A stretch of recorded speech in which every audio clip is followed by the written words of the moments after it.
Airlines Confidential with Scott McCartney is made possible with support from RTX, Collins Aerospace, Pratt & Whitney, and Raytheon. Connecting and protecting our world. RTX.com. Infinity Flight, the leader in Cadet Academy flight training programs. InfinityFlight.com. Ontario International Airport in Southern California. SoCal So Easy. FlyOntario.com. The Executive MBA in Aviation at the University of Colorado Denver. business.ucdenver.edu. And by Cirium, the world's most trusted source of aviation analytics. Cirium.com. We also welcome your business's support. Contact us at airlinesconfidential.com. Welcome to Airlines Confidential. I'm Scott McCartney, wishing everyone a happy and safe 4th of July. The 250th birthday of the United States is an important milestone. And just to put the airline industry in a little historical perspective for the holiday, I'm reminded that commercial air service has only existed for about half of those 250 years. The first commercial airline flight by Tony Jannus across Tampa Bay was January 1, 1914. The first seat was auctioned off for $400, but standard tickets after that were $5, which in today's dollars would be about $168, which seems remarkably correct, except that the first airline route only covered about 20 miles. Still, it was a time saver compared to going by land between Tampa and St. Pete in your Model T Ford without any bridges, so the long way around. Dave Hilfman, I suspect you would have been lining up for one of those seats on the St. Petersburg-Tampa airboat line. Welcome back, Dave. I'm curious, do you have World Cup fever? Do you have Independence Day fever? Or do you just have the usual golf fever, Dave? Well, hello, Scott. Happy 4th of July to all the listeners, all your great podcast fans out there. I've got both, baby. I've got both World Cup fever and Independence Day fever. And you can be assured I'd be lined up for that first ticket on the St. Pete Tampa airboat line. You already know I love the Tampa St. Pete area, home of my alma mater, the Harvard of the South, University of South Florida. So love that whole region, and used to go to those Tony Jannus Awards. I know you still go over to those from time to time. Yeah. And you should be honored with. In fact, you may have already been honored, and I just don't know it yet. But no. If you're not, we're going to get you on there, pal. I think it's only appropriate with what you've done for the industry. And I will say, I'm so blessed. Live here in the San Diego area on Coronado Island, which, as you know, has got North Island, the naval base. So this is like ground zero for the 4th of July festivities with all the great military here, headquarters of the Navy SEALs. I mean, we've got fireworks, we've got parades, there's concerts. There may be a few adult beverages possibly, since you really don't have to drive around on the island. You just walk. So that's good. And it's going to be spectacular. In fact, there was just the big NASCAR race was on North Island here in Coronado. It was like the first one ever done on a military installation, but hugely popular. All these great NASCAR fans were in town, and so it was great. And I've got the whole family in. I got both boys. My 23-year-old Marshall just got back from Colorado, where he finished up his degree at Colorado State and heading to do his MBA at San Diego State. And my Munchkin, my 6-year-old, and my wife are in from Australia. So, and then a bunch of cousins. So it's going to be action-packed, Scott. And I know you got a lot of action-packed activities as well coming up. Yes. And the Aussies are still in the World Cup, right? They are. At least the last time I know. At least as of recording, right? Yes. And I will say it's been great to see all this amazing energy and excitement around the World Cup. Great for the USA, great for all these people coming in and seeing all our wonderful country has to offer. Besides what they often hear in the media, I know it's been great for everybody. Such sport makes such a difference, and especially that World Cup soccer. And, a bunch of folks been up to LA for in that SoFi Stadium for a bunch of the games, and a lot forthcoming. So very exciting. And even though it's America's birthday this week, I know you're going to take us to Italy, Scott, for an interview with the CEO of ITA Airways. Frankly, I didn't even know ITA was pronounced that. I thought it was ITA Airways, but I know that's the successor to Alitalia, and I'm sure it's going to be fascinating. While sadly, I know you won't be talking about the World Cup soccer with the CEO there, as Italy is not in the tournament. But hey, maybe we'll get an update on the busy summer travel season in Europe. Yes, we will, and yes, they very much want everyone to know it's ITA Airways. They a bit disappointed that everybody in the U.S. seems to call it ITA. So I was corrected, and now we are all corrected. Yes, it's ITA Airways. It really is an interesting story, and I think listeners will appreciate hearing from Joerg Eberhart, who's a German who's trying to turn around Italy's major airline. It's really kind of fascinating. Okay, Dave, as you kind of hinted at, I will be one of the 18.7 million people TSA expects to screen over this holiday period. That's a 7-day period, Tuesday to Monday. And it's interesting. The numbers are about the same as the number of people TSA screened last year in the same Tuesday to Monday holiday week. TSA expects tomorrow, Thursday, July 2nd, to be the busiest day. Going into the busy holiday weekend, we had 2 go-arounds at Boston Logan Airport that pointed again to controllers and situational awareness. And there was a Senate hearing highlighting safety incidents in our somewhat fragile air travel system that's desperately in need of staffing help and technology help. The most serious incident last weekend was Saturday morning when an American Airlines 737 was cleared for takeoff on runway 27 at Boston Logan, while a Delta Airlines A319 was on short final on 33 left. If people know the airport well, they know 27 and 33 intersect. Not good. The Delta crew had excellent situational awareness and executed a go-around, citing the American jet about to cross its path on the intersecting runway. The seemingly confused controller asked American 3161 where it was going, and the pilot responded that they had been cleared to take off. The audio showed indeed they had been cleared. The same controller had cleared 3161 for takeoff. While this was brewing, the controller was potentially distracted, giving instructions to several other aircraft. This just shouldn't happen, and I'll be very interested to hear what an investigation finds. NTSB is investigating. Boston Logan has an ASDE X system. It's Airport Surface Detection Equipment Model X. That's at least 10 years old. It can track landing aircraft as well as surface traffic. So in theory, the system should have figured out that a landing plane on 33 left meant a takeoff on 27 had to wait until the landing plane had passed the intersection. So was the system insufficient for the situation?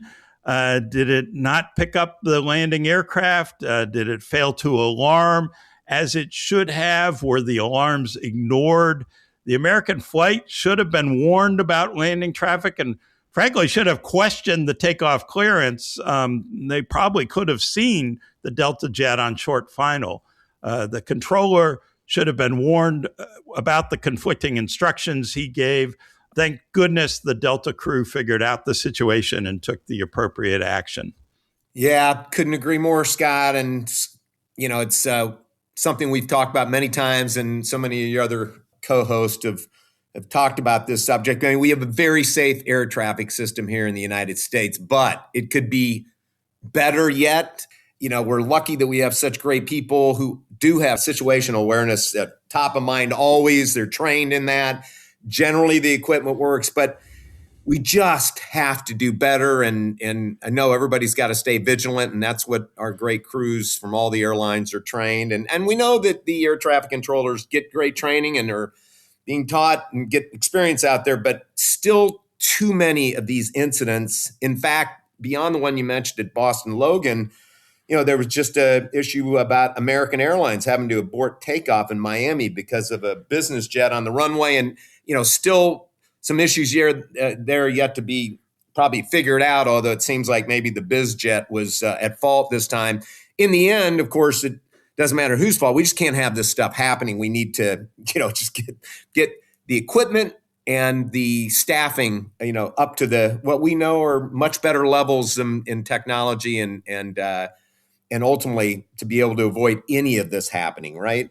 Right. No, and in the Miami one, look, people are going to make mistakes, and that's why you have a safety system that is multifaceted, multi-layered, and the American crew did the absolute right thing in rejecting the takeoff when they saw a business jet cross the runway when it shouldn't have.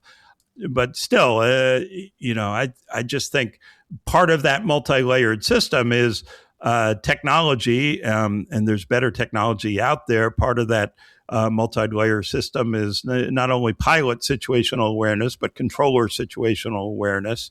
I think in Miami, it seemed like the controller was on top of it.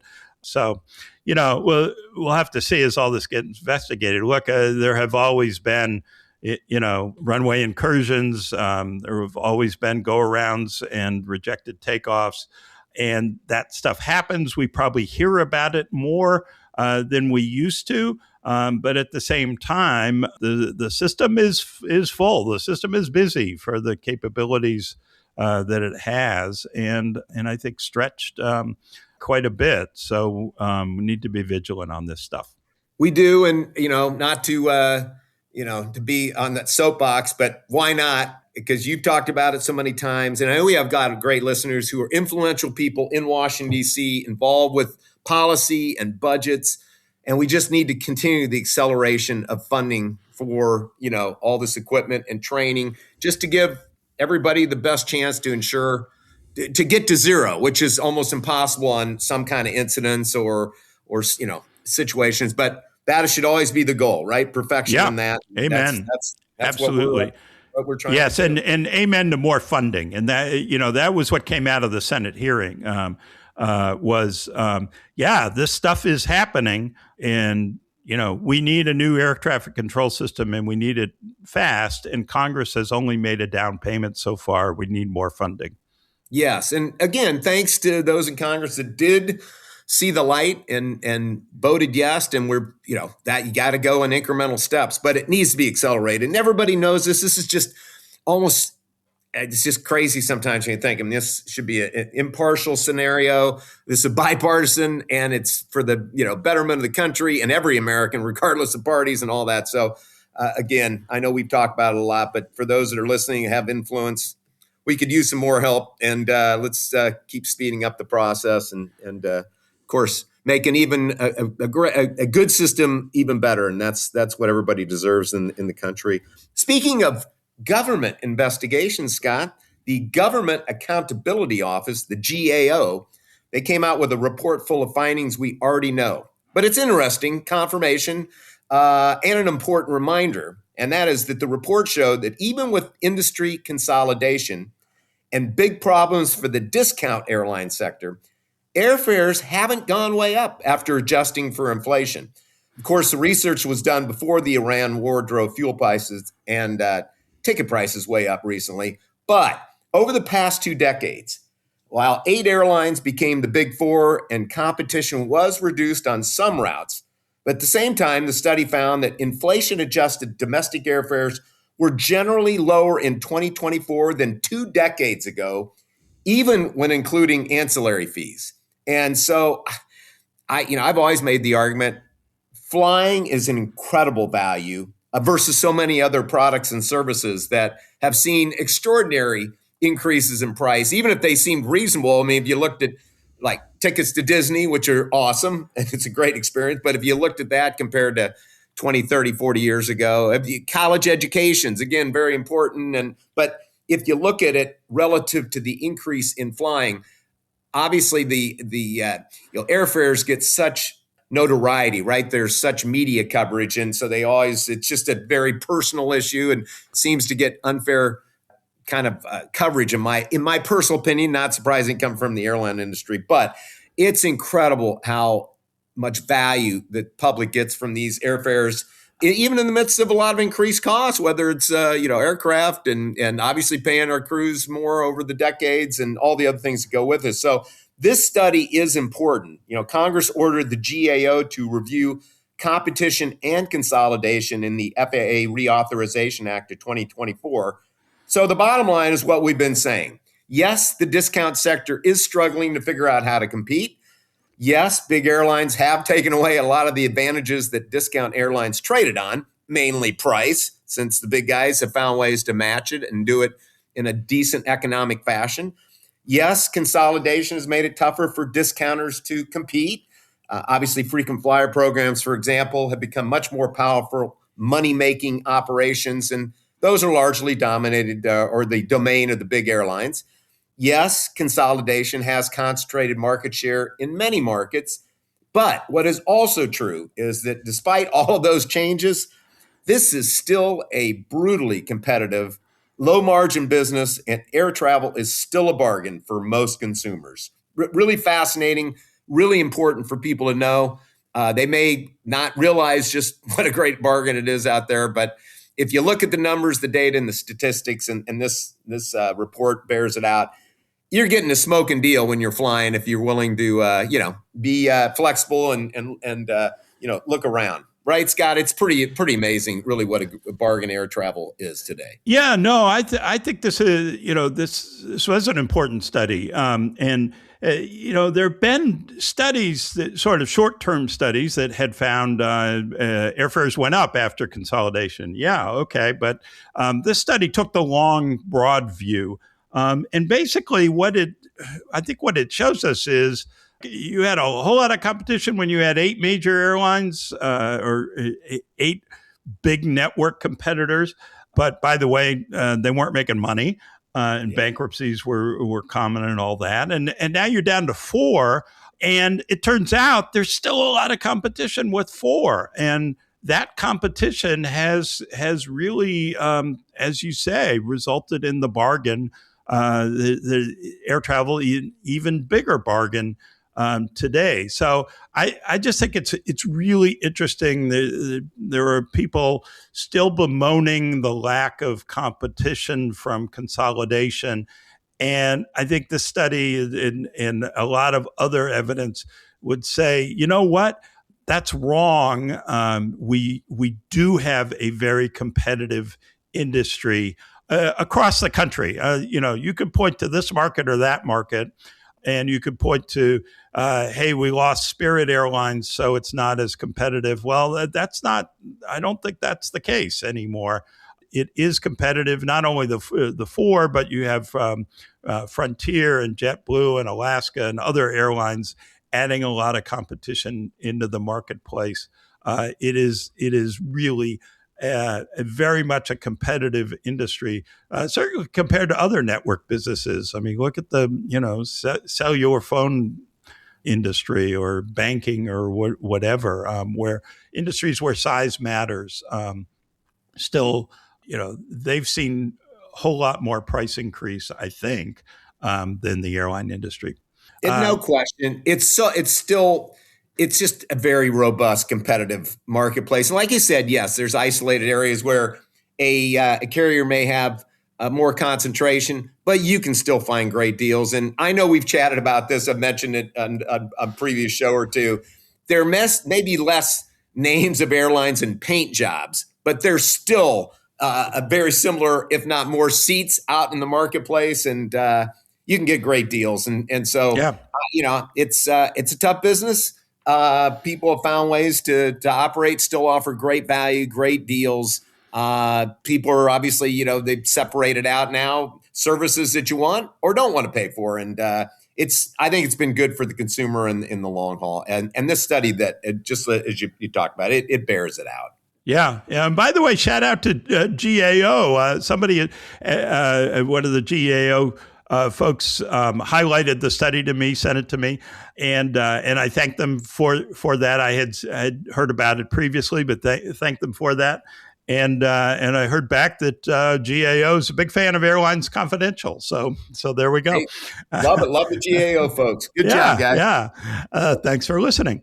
And by the way, on fares, since we're talking about fares, I thought Delta CEO Ed Bastian had a really interesting observation last week. Asked when fares would come down, Bastian said when supply constraints ease and airlines get more planes flying. The constraints are many, right? We've talked about air traffic control capacity limitations that are in place at a couple of our major cities now, but that affects the whole system.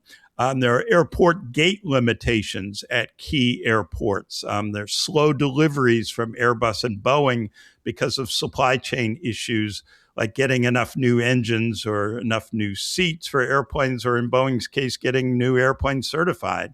And of course, the engine reliability problems that we've talked about, all that has really reduced the number of airplanes available to airlines. And fares are all about supply and demand. So what Bastian was saying was, until the supply of seats gets bigger, fares will stay high unless there is some big drop in demand.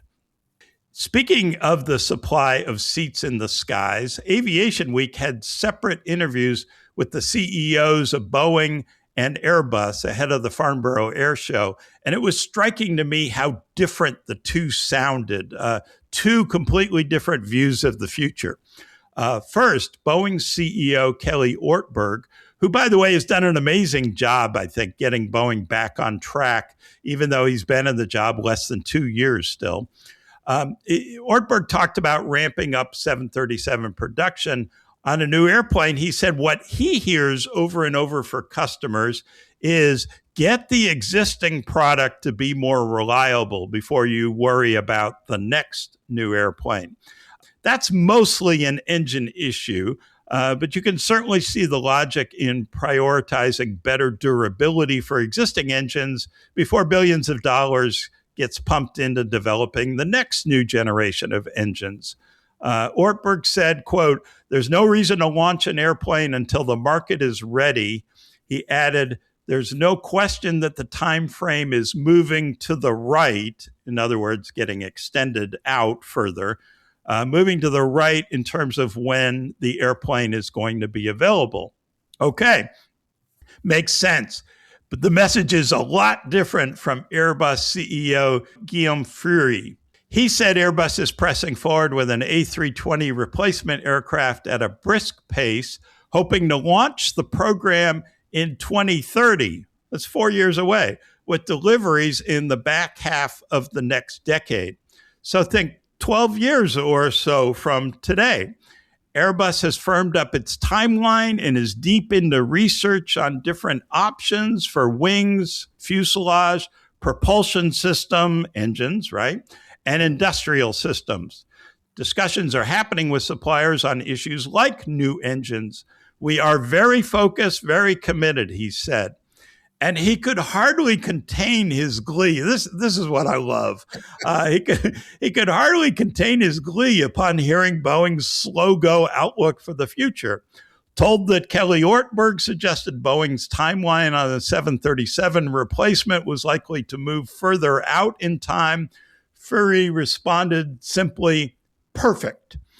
Even though the A320 is outselling the 737, Airbus thinks the way to hold on to market leadership is with a new airplane.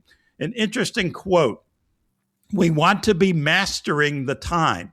You don't want to do this reacting to something else. If they move much later, well, their problem. I think that when we move, they will have to take that into account." And that's fascinating because that's how we got the MAX, right? Yes. Boeing was working on a 737 replacement. Airbus came out with the Neo. Boeing kind of panicked, and in order to not lose orders with the existing airplane, came up with a more fuel-efficient MAX. And we know about the problems with that as they rushed to do it. all very fascinating. And you could see a scenario where Airbus does come out with a replacement and Boeing panics with that and steps up its time frame. I don't know. I think it's a fascinating time to launch a new airplane. The order book is full. The A320 is, if you want a new A320, you got to go way out to get into the order book. And so this would seem like the right time to start really getting serious about a new airplane because you have all those orders. Aviation Week told Ortberg that because the 737 MAX was selling so well, Ortberg didn't feel pressure for a new plane. Furry's response, I like this thinking. Airbus thinks it will continue to build the A320 even as it builds a new airplane because of that full order book.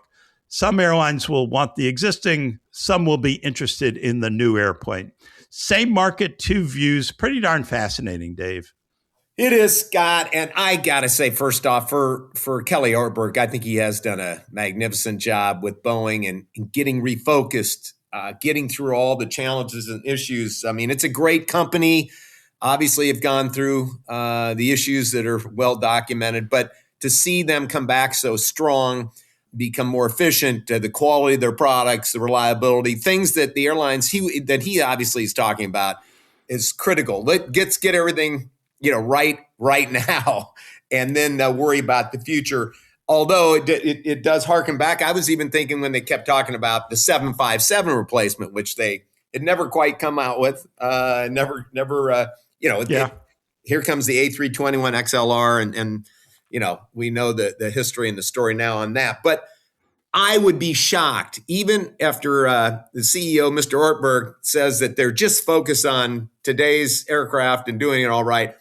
I have to believe Boeing's got some kind of skunk works group that is absolutely looking at new options and alternatives. A company that big with that many brilliant engineers and all that they've got going. Yeah, maybe they're not investing massive dollars now, which would then require them to maybe very, very publicly disclose as a publicly traded company. But I don't for 1 minute think that Mr. Ortberg isn't got a group there that they're not evaluating, even if he's not talking about it right now. And they can always make the case, hey, we had some guys in the back room down that were, looking at a lot of new things, which a lot of these great companies often do. So anyway, I know what's publicly been stated. I don't have any insight. I've not had the chance to talk to Kelly Ortberg, but knowing the creativity of Boeing, they know what a tough and good competitor Airbus is. I don't buy it. I just don't buy it, Scott, because I know they have to learn from lessons in the past. They're always got to be looking out toward the future. And, they've got so much great stuff at Boeing today. Obviously, the 787 has done remarkably well and sold out. The MAX passed all its problems. Like you said, the order book's sold out. And Airbus has all these great airplanes, and they're sold out. I see great things for the future. I do think they'll have options. A new airplane is really going to largely depend on a new engine. And if one of the engine makers, if all three of the engine makers develop the next generation, it's available for Airbus. It's also going to be available for Boeing, right? Yes. So once you have the new engine, I think things can move pretty quickly. I do think there is a manpower issue with the Boeing Skunk Works type question of, hey, they got a lot on their plate, and the aerospace engineers they have are really focused on that. So I don't know how much is going into that. I do think another wild card in all of this is I'm fascinated with Jet Zero and this company that is developing a blended wing concept. And, from reading what Airbus said, it was looking at all kinds of fuselage issues. It might be that Airbus comes out with a blended wing airplane and Boeing says, you know what, the fastest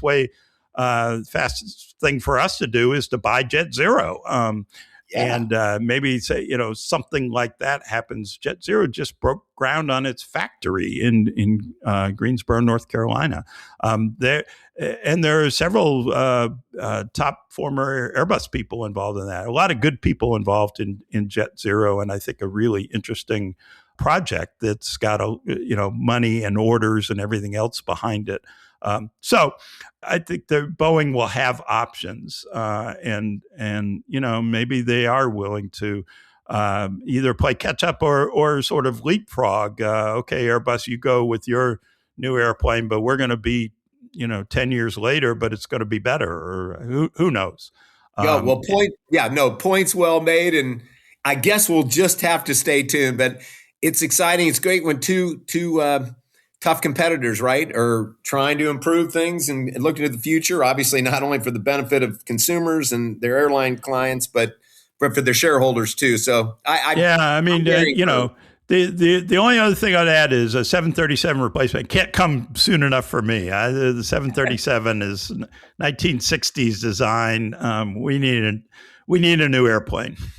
I think there's a lot of folks that agree with that, even though the current stuff is really good. Right. You're always looking for improvements. Hey, one other interesting news note, the Federal Aviation Administration just awarded an $875 million 12-year contract to Airspace Intelligence to overhaul U.S. flight scheduling to improve how flights are managed. I know you got to see this system in the lab. Yeah.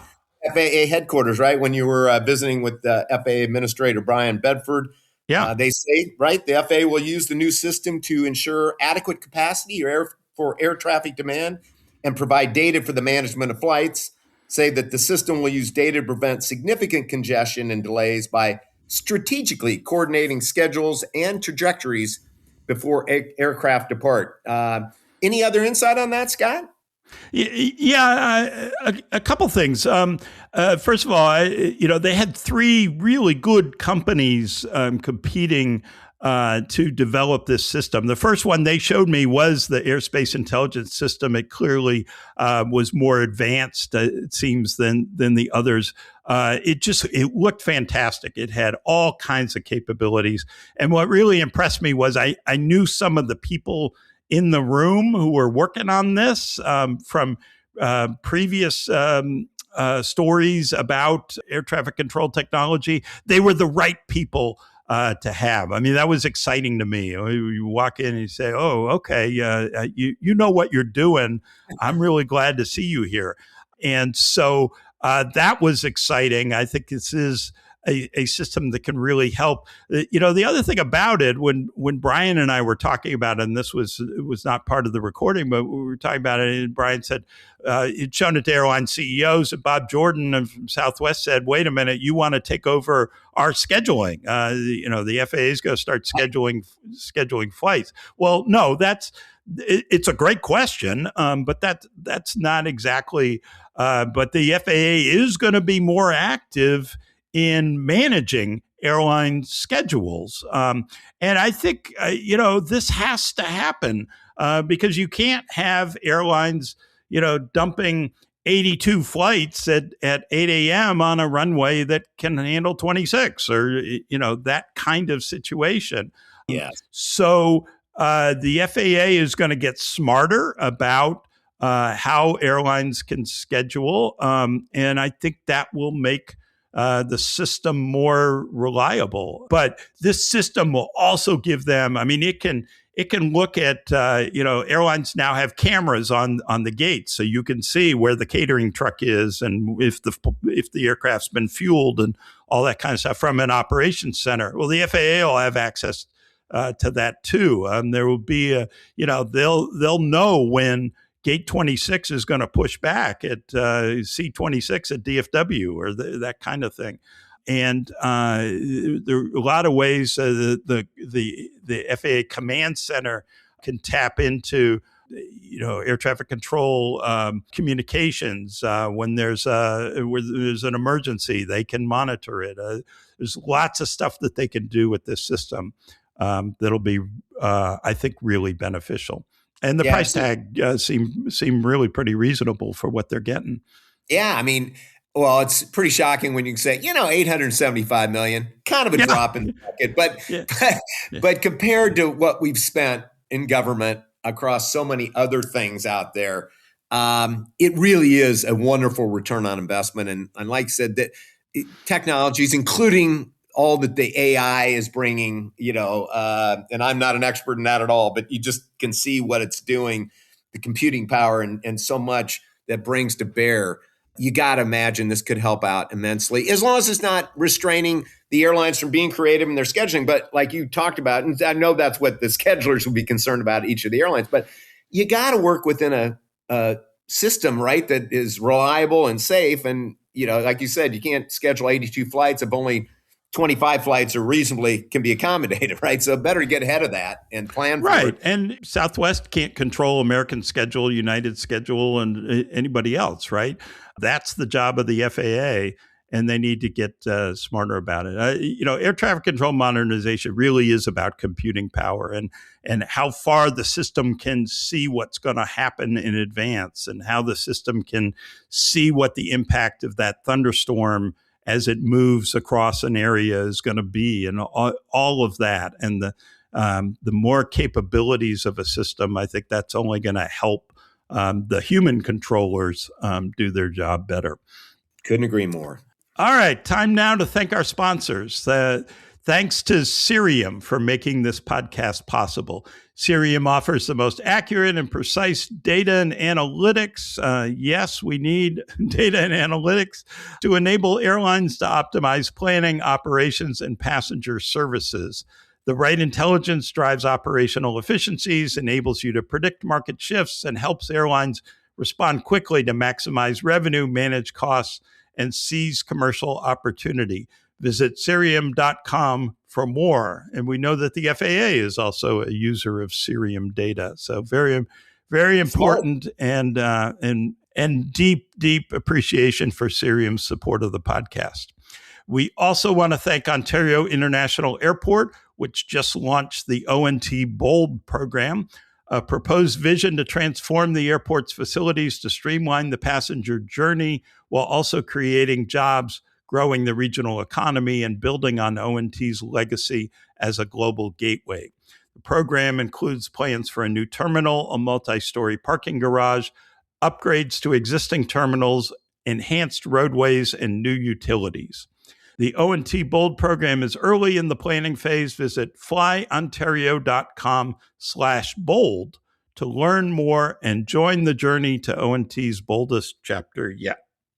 Also, thanks to the Executive MBA in Aviation at the University of Colorado, Denver for its sponsorship. I know you're very involved in that, Scott. Yes. The Executive MBA in Aviation at CU Denver is the first degree of its kind in the world, taught by industry experts and designed for ambitious leaders from across the aviation ecosystem. With classes located at Denver International Airport and week-long residencies in Washington, D.C., and at airports around the world, students experience a hybrid, flexible course structure that balances in-person and online classes without career interruption. Go to business.ucdenver.edu to learn more. What a great program, Scott. It really is, really is. Okay, let's turn to my interview with ITA Airways CEO Joerg Eberhart. Joerg Eberhart is Chief Executive Officer and General Manager of ITA Airways, the flag carrier of Italy and successor airline to Alitalia. ITA is now 90% owned by Lufthansa and 10% owned by the Italian government. As another European carrier in the Lufthansa group, ITA joined siblings Swiss, Austrian, and Brussels in the Star Alliance, having departed SkyTeam. ITA launched in 2021 after buying the assets of Alitalia. Last year, the airline posted a profit of 209 million euros after 4 years of losses. It recorded 3.2 billion euros of revenue and load factor of 83%. Joerg is a Lufthansa Group veteran who held senior roles, including head of strategy for the group and CEO of Air Dolomiti. He is fluent in Italian, flew as an A320 captain for Lufthansa, and has a degree from the University of Tübingen in Germany. Welcome to Airlines Confidential, Joerg. Oh, thanks very much for having me, Scott. It's nice to meet you here. Good to be with you. All right. We always start with a simple but often interesting question. I think particularly interesting in your case. How'd you get into this crazy business? Yeah, it was my case. I read an ad in a magazine that Lufthansa was looking for pilots. And at the beginning, I thought you'll never be selected as a pilot, but then I wrote the requirements, and at the end, I decided to apply, and that was the start. And as you said rightly, it's a crazy industry. One will not enter, let's say, with full consciousness. Yeah. And you also worked as a flight attendant? Yes, right. That's how I started. I started 6 months as a flight attendant, and then I became a student at Lufthansa Pilot School in Bremen and Phoenix, Arizona. Ah, very good. Very good. So I'm curious about the current situation for European airlines in this busy summer season. Are you still feeling impact from the war in Iran? Has the fuel situation improved greatly? How's this summer going for you? Of course, as the crisis started in the Middle East, first thing we did is canceling the routes. We had to Dubai, we had to Riyadh. And then, of course, we all were impacted by higher fuel prices and some uncertainty if there might be availability of fuel in the future. Mm-hmm. Fortunately, this has been overcome. We're heading towards, hopefully, towards freedom towards a stable situation in the region. And we already also have seen that fuel prices have come nicely down.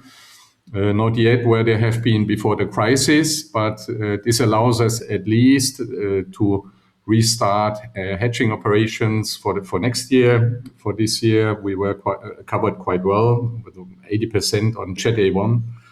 So far, we think we can compensate also partly by higher prices, as everybody did.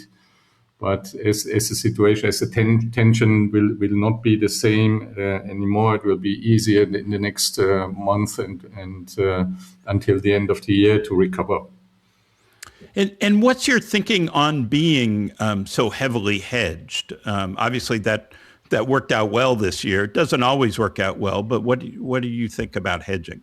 Now, looking back, we were right, but this is not always the case. And it's also like hedging costs some money. It's not for free.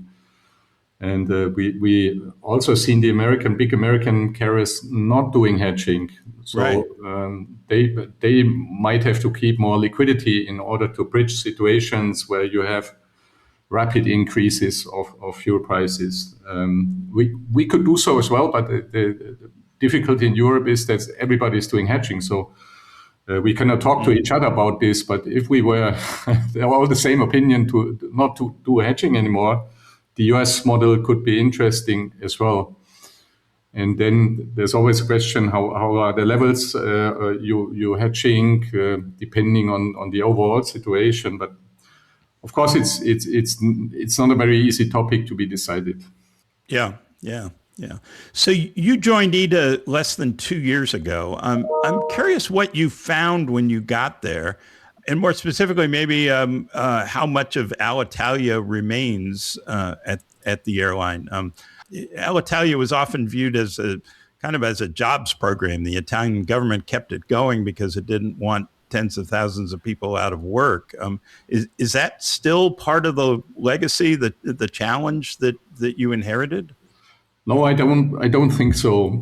Despite the fact that 2/3 of the ITA employees are ex-Alitalia, mostly in the operations part. But ITA profited in the beginning to have the head start with all these qualified people, say flight attendants, pilots, technicians, and also in some, let's say, management positions where they needed the experience. We're a small industry compared to other industries. If you're looking for revenue management specialists, you have to find the person in another airline. There's no market for these kind of specialized jobs. And so, of course, there is always the risk of what you call administrative or let's say less agile part of the Alitalia legacy. But it's our job as a management to change that. That's our job to let's say define a new culture and to implement the new culture. The definition is much easier than to implement it, but we are, of course, adding towards a more lean, a very entrepreneurial culture where initiatives are also coming bottom up and less administrative and formal. And do you find people receptive to that culture change? So far, we defined where we want to go. So far, we defined certain, let's say, behaviors, and that's the key to it. You need to change behavior in the company. And in order to change behavior, you have to enter into, it's a typical business situations. Let's say a meeting, a horizontal, vertical meeting within one department, meeting with more departments, meeting with external participation, and so on, different scopes of meeting, problem solving, decision preparation, brainstorming, whatever that might be. And we try to enter there by certain technique in order to have always a kind of a referee on the table, somebody who is taking the whistle and tell everybody, are we now behaving the way we want to behave? Yeah? Was this the right way we did the meeting? Was everybody necessary in the meeting? Have we been efficient? Was there a result? What's the follow-up? Is there a plan? Who is doing what, when, and so on? That's the next step. But we are quite in front of that step. And cultural work is always the most difficult part in a company. Yeah, so interesting. So what's your goal for the airline? What do you hope to turn it into? We have a strategic plan. There's basically only 3 KPIs. I like to have it simple. If it's too complex, you never get there. And at the end, everybody is lost. 3 KPI. One is customer-oriented because that's the base of everything. So we try to achieve an NPS of 60 within the next 4 years. The next is a result, economic result, because revenue is not enough. You need to have the cost under control, and we need at least 8% EBIT margin, what we defined, also to be reached in 4 years from now. And then the last one is the market share we have in Fiumicino on the long range part, where ITA is quite, let's say, low compared to other hub carriers. We are currently at 13%, 1-3. Other hub carriers, also in the Lufthansa group, take Swiss, take Austrian Airlines, take Lufthansa, and Frankfurt, Munich, they are above 20% as average. So that's what we want to achieve as well. We want to achieve 25% at least. But this is a more long-term strategy which goes beyond 2032. And of course, it depends on how can we improve our concept, how can we convince Lufthansa as our shareholder in order to invest into ITA, in order to give us more long-range aircraft. The market, at least, is there. Italy is a very dynamic market. Fiumicino is growing by 5% as an average. This is a growth rate we see in Asia in our industry. We usually don't see in Europe. Yeah. And so we want to really take the opportunity to grow faster as the market in order to gain market share in Fiumicino. That's the strategic plan. Uh-huh. And I always tell my flight attendants, you don't have to take care about KPI. Just treat our passengers as if they would be guests at your home. This is enough. I don't ask more from you. But of course, the challenge is having 450, let's say, guests a day at home. Yeah. Some of them bringing their trolleys with them. But that's the basic concept. So the one is to have a strategy. The other is to translate to all employees. What does it mean? And then start from the beginning. You need the right culture in order to execute the strategy. Uh-huh. And to increase that long-haul market share, I'm curious if North America is a big part of that. You recently added Houston-Rome, and that route makes sense, obviously, because given your Star Alliance connection to United Airlines with a hub in Houston, and you've applied to join the United Lufthansa transatlantic joint venture.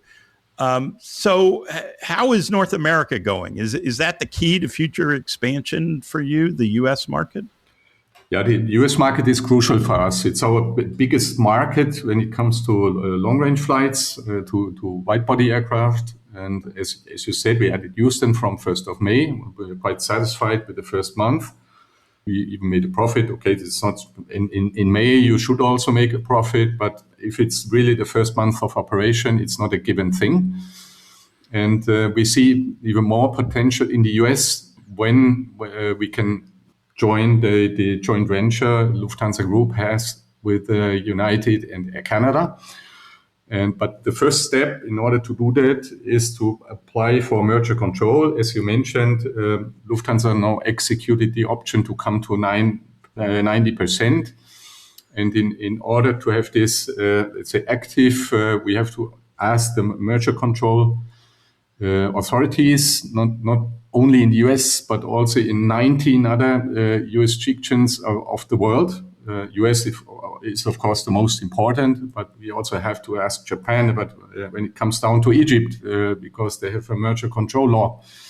And so this all has to be done before we can join the joint venture with United and Air Canada. And once we joined, of course, we expect much more sales from the US to Italy, and this should give us the position to connect our network much better to the United network. An example is Newark. So far, we are only flying to JFK, but United is strong at Newark, and so of course we will try to connect our network with theirs. Interesting. I'm curious if it's been a challenge to get U.S. travelers, North American travelers, or even European travelers to understand what ITA Airways is. The name sounds a bit like a discount or charter carrier. It's kind of nondescript. Do people see you as the Rome-based Italian national airline that you are? I think in Europe, yes. ITA is well known, not only in Italy, but also in other countries, due to also the storyline. Alitalia, as you mentioned, was always a problem for the Italian government. They put money in, the service was poor, it was a state-owned company. So all Europe knew about. And now as they set up ITA as a new company, of course, there was a lot of communication done that helped ITA to establish its name in Europe. When it comes to the US or other parts of the world, ITA is much less known, also much less known than Alitalia, the former Alitalia. And in the US, people don't even say ITA, they say ITA. Yes. So right. This is really bad for us. We know that we have to do some communication or much more communication in the US in order to, let's say, convince our clients that Italy or the dreaming of Italy already starts when somebody enters our aircraft. So if you want to start Italy, and that's the reason why most people come to Italy, because it's so fascinating, so attractive in many different respects. And this should already begin when they enter an ITA aircraft. So we have to take care about typical Italian good food. We have to take care about hospitality. We have to take care about what people like of Italy. And there are a lot of strengths, like fashion, like music, like the way people are, the way people solve problems, the let's say positive mood people are in, and this is a big strength of ITA, that we have to communicate in a much better way. And then second point is there are certain elements of Alitalia that we'd like to revive. We'd like to integrate into our ITA brand concept. Like we are talking about a heritage aircraft and very nice design of the 60s. We're talking about some, let's say, brand ambassadors that really can communicate the Italian way of life in a much better way. So there are a lot of thoughts into this direction, but your observation is quite right. Yeah. And with that, I noticed in the company logo, it says inspired by Alitalia. So it's not like you're abandoning that Alitalia heritage necessarily. Yes, that's the link. We'd like to tell the story. That the story of ITA is connected to Alitalia. So there's a lot of collective memory in Italy about Alitalia. Many people telling me, "Oh, my grandfather was in Alitalia. My niece or whoever." Everybody's somehow connected to. So Alitalia is part of Italian culture, history. Mm-hmm. And that's also the reason why we have a couple of ideas with the old uniforms of Alitalia. There were always famous designers doing these uniforms, but there's some kind of museum we are thinking about, but also inspired by Alitalia. Maybe there are certain elements of the Alitalia brand we'd like to integrate into ITA. So trying to reload the ITA brand, which is more technical brand with more emotions that come from the positive heritage of Alitalia. Heritage is not always a good thing. It depends. It's good with legacy and heritage. We can do cherry picking of the Alitalia past. That's the idea. Yeah. So turning a bit more towards operations, I'm curious how you view the hubs you have, Rome as well as Milan Linate. Can both hubs work for you? And I noticed you pulled out of Milan Malpensa, right? Yeah, that was time ago. We pulled out of Malpensa. I know the only real hub we are having in ITA is Rome. It's Fiumicino. Okay. The Linate is a special case. We are not doing long range flights from Linate. Linate so far is only short range, and it's limited.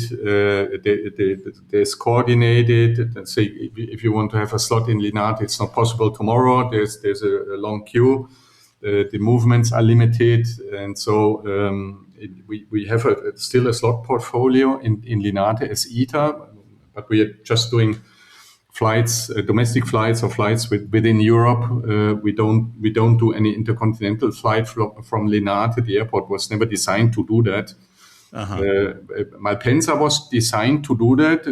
Right. There were several attempts in the past of Alitalia in order to make Malpensa a second hub besides Rome.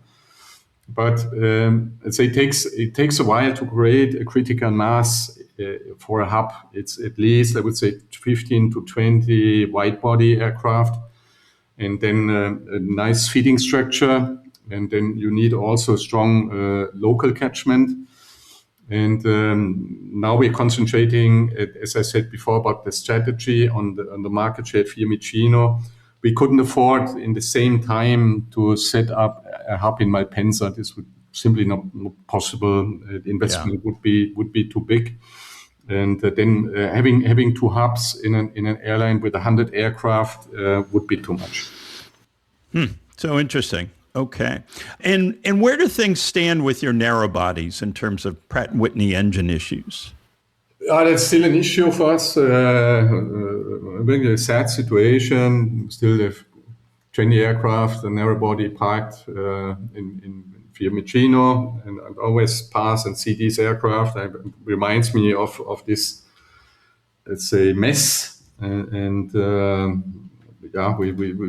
have a lot of damage due to this, not only economically, but also image damage when you have to cancel. We had to give up routes that we had in the past. So there's a lot of political discussions then ongoing in the country. How could you abandon it and so on, or reduce Trieste and Genoa to Rome? And we are facing all these discussions, and it was not our fault. It was clearly the fault of Pratt & Whitney, and so.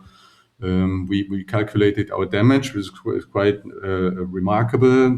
So far, more than 150 million US dollars, and that's what we try to get as a compensation. So far, there's quite a big gap of what they have in mind and what we think it should be, and that's also the reason why we preparing a lawsuit against Pratt & Whitney, in order to have these damage compensated. And as we still dealing with public money in ITA, which is not a small thing, also when it comes to responsibility, liability, we of course have to go for full compensation. There is no choice.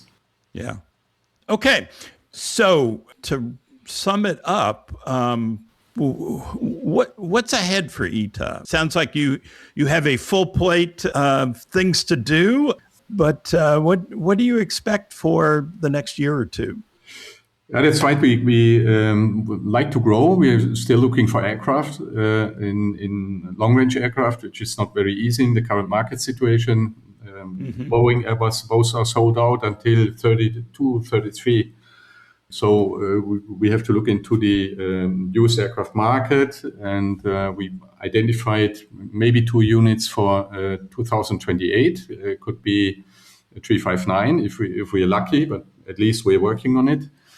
And then we are discussing within the Lufthansa Group if there might be other aircraft available. Lufthansa Group having more than 800 aircraft, there's much more possibility then to shift and to, let's say, also extend some leases, so they have possibilities to generate much easier capacity on the long range. And so hopefully in the next year, we can get maybe another 2 units that would bring our long-range fleet from 24 to 26 and then 28 units in 2028. This may be the most important investment, would be an investment of more than 1 billion. And we still see a lot of potential, also not only in the US, as I mentioned, but also in South America, where we're quite strong.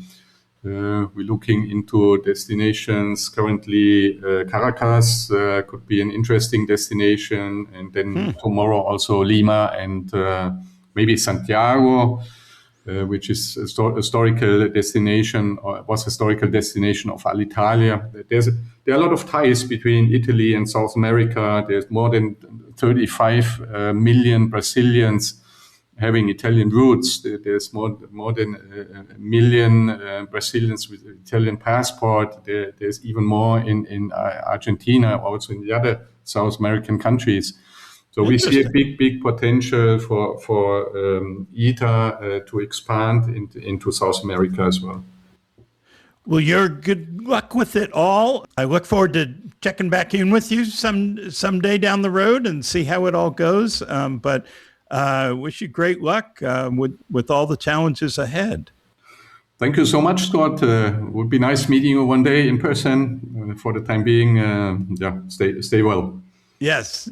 Thanks so much. And we will be right back with more on Airlines Confidential. Promotional support provided by the ultimate AvGeek website, thearchive.net. A vast collection of airline memorabilia, timetables, route maps, rare cabin and airport photos, special flights, and more. All at thearchive.net, the hub of air transport history. Thanks again to Joerg. Really fascinating conversation, and wish them all the best. Before we get to the mailbag, we want to thank RTX for its longtime support of Airlines Confidential. RTX rallies more than 180,000 innovators around a powerful vision to create a safer, more connected world. With industry-leading tools and technology, the RTX global team works across market-leading businesses, Collins Aerospace, Pratt & Whitney, and Raytheon, to drive progress for generations to come. Together, RTX pushes the boundaries of known science and finds new ways to connect and protect our world. Visit rtx.com to learn more. And thanks to Infinity Flight Academy for its sponsorship. The path to the flight deck starts long before a pilot reaches the airlines. At Infinity Flight Academy, they're proud to serve as a flight training partner for the American Airlines Cadet Academy, helping prepare the next generation of professional airline pilots. Infinity Flight Academy's training is structured, standardized, and built around the discipline today's airlines expect from day one. For future pilots pursuing a career at the highest level, Infinity Flight Academy is proud to be part of the journey. Infinity Flight Academy, training tomorrow's airline pilots through the American Airlines Cadet Academy. Beautiful. Love those sponsors. Thanks again to all of them. In the mailbag, Scott, Ed from Sun City, Arizona, one of the most exciting places on the planet with thousands of golf courses, I know. Ed from Sun City responded to your discussion last week, both about Marcia Baldanza running in the Falmouth road race to raise money for ALS research and care. Obviously, as listeners know, Ben Baldanza, co-creator of this podcast and great airline executive, passed away of ALS. So Ed pointed out this: if one flies nonstop between Alamosa, Colorado and Sioux Falls, Iowa, the airport codes would tell you how I feel about a disease that took a friend's life, and that would be ALS to SUX. He said, I look forward to the podcast every week, even though I'm not employed in the airline industry. Well said, Ed. ALS does suck, and we appreciate that very much. Okay, Dave. Jason from Utah had an interesting question, and I'm curious what you think. Jason says, I'm a weekly listener, absolutely love the show, and have commented a few times in the past. This week, I'd love to pick your brains about airline strategy. How would you go about competing against American Airlines in Charlotte? Let's say you operate a smaller carrier with a demonstrably better cabin product than they offer. American relies on overwhelming capacity in a fortress hub like Charlotte, which makes direct competition almost impossible. What would your strategy be to carve out market share in and around that area? Would you bypass CLT altogether and fly into alternative regional airports to capture passengers within an hour's drive? Looking at American's schedule, it's amazing how much capacity they dump on routes like Miami to Charlotte. I understand those are two of their biggest hubs, but it leaves virtually no elbow room for smaller carriers. Though considering they are losing money right now, that overcapacity might be a good reason why. If you were running a smaller airline in today's market, what would be your exact playbook for stealing market share from a giant like American? I'd love to hear your thoughts. And me too. Your thoughts, Mr. Hilfman? Well, my first put is if you had a bunch of dough, you'd be better advised for entertainment value just to build a huge bonfire and burn it and have the 4th of July, put the hot dogs, have the beer, or take all that dough and invest in NVIDIA or any of the other hot stocks in the tech sector. That's probably the better return. But I love the question. Listen, we have actually seen examples where smaller carriers can compete effectively and profitably against the big guys out there. I mean, you can look at Sun Country, did it pretty effectively in Minneapolis. Obviously, they stuck to their nitty in the leisure markets against what initially was Northwest, and then, of course, into Delta. I mean, AirTran did pretty well in Atlanta when they stuck to just their unique markets or didn't try to, sit there and grow too large in certain areas. You got JSX that seems to, done pretty well in a lot of the markets against some of the big competitors out there. So a few things, of course. You got to watch your costs very carefully. If you really want to start an airline, you need to figure a way, at least initially, you've got to keep those costs contained so you could charge very competitive, attractive fares and still find a way to make money doing that. Secondly, I think you got to figure out where you want to pick your battles and make sure you've got enough humans that, there's enough for everybody to eat. And finally, make sure you have a great product. Hopefully you have some creative advertising. We have seen examples in history where certainly carriers competed against American, Delta, United, Southwest, others, and have done well. It's not a long list, but it's one that, hey, if you're willing, if you got the excitement, you got a little extra cash, hey, go have at it. I of course love being in the airline business. I think all the folks that are in that business, it's kind of in that jet fuel's in your blood. So hey, my put is have at it. Go out there and have a good time, Jason. Yeah, no, I mean, I do. I think in general, not. I'll talk a little bit about Charlotte specifically, but in general, I think there's opportunity ahead for new startups, for existing discount airlines to really revisit the original Southwest strategy of the alternate airport. And for a couple of reasons, because the big airports costs are really going up. All the construction that we've seen, billions and billions of dollars, that's translating into much higher cost per in-plane passenger at big hub airports. So that creates the opportunity of, hey, I can get a cost advantage, maybe $10, $20 a passenger cheaper if I go to a small alternate airport. And so I think there's market there that can be had. The other thing about new service is, Southwest and others, they really created their own demand, right? They came in with low fares, started with a lot of leisure traffic, but create their own demand. In the case of Charlotte, so Allegiant flies to Concord Paget Regional Airport. They fly from there to Orlando, Tampa, Fort Lauderdale, Punta Gorda, right? All leisure destinations. So, that's an example of how you can do it. You're not going to go into Charlotte and win business passengers. Americans got that locked up. And that's a lot of the Charlotte market, right? With all the Bank of America, with all the big companies in Charlotte. So you got to do something that's going to create demand, and it's going to be leisure demand. And look at the alternate airports, and I'm not sure. Charlotte would be an interesting place to start because America does have such a monopoly there, but I'm not sure there's the population base there that's going to support a whole lot of alternate service. I don't know. I think you'd be right on target there, Scott.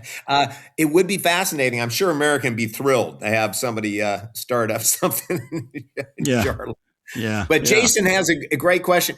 And like you said, it can be done. There's certain places. And obviously, a number of carriers have done that and done it successfully through the years. I guess we'll see what the next iteration might be. Yeah, no, I really think in the next generation, of startups or whatever, right? We've seen a lot of cost convergence, right? They're, maybe they go back to flying used aircraft that gives them a cost advantage there. They've got less seniority in their pilot ranks. They may have to pay similar rates, but less seniority gives them, for a time, a cost advantage. I think there are ways to do it. But as we talked about, there's a shortage of aircraft. There are, a lot of reasons why it's really tough to start an airline these days. But if the supply of airplanes loosens up, and you can get some airplanes, get them cheap, find some airports that give you a cost advantage, maybe you can make a go of it.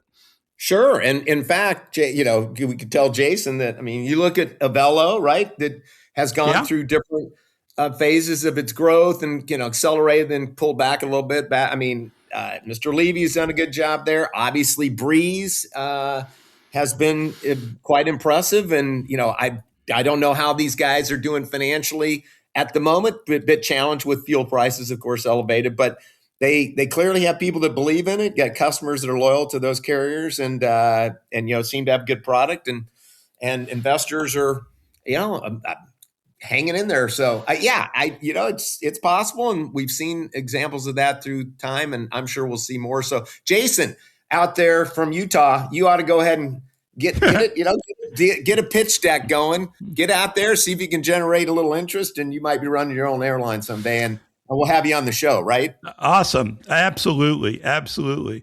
All right. Fun stuff. Well, that's all for another edition of Airlines Confidential. My thanks to Joerg from ITA Airways, and thanks to you, Dave.